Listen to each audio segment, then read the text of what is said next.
আমার কবুতরের বাচ্চা, তুমি আমার গেন্দা ফুল, তুমি আমার অন্ধকারের হারিকান, তুমি আমার বর্ষাকালে হাতি, তুমি আমার উড়োজাহাজের হেল্পার। তুমি আমার হিন্দি ছবির নায়িকা। তবে এত বাধা কেন আমাদের? তুমি চাইলেই সব হবে না, আমি চাইলে সব হবে না। ওই মাতবরের কাছে আমাদের জমি বন্ধক রয়েছে। আব্বা কথা দিয়েছে ওর সঙ্গে আমার বিয়ে দেবে, আর আমার যদি বিয়ে না হয় ওর সাথে ওই জমি জায়গা কিচ্ছু ফেরত দেবে না। কিন্তু কিন্তু তুমি চিন্তা করো না, ওই বুড়ো বেশি দিন লাস্টিং করবে না। তখন তুমি হবে আমার হৃদয় রাজ্যের রাজা। একই একই তুমি কাঁদছো?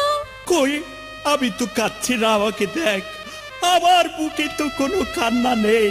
তোমার চোখে পানি, চোখে যেন কি পড়লো। আমার কথা শোনো তুমি। আমাকে কোনো কথা বলো না, আমাকে একটু সিঙ্গেল থাকতে দাও, আমাকে একটু সিঙ্গেল থাকতে দাও।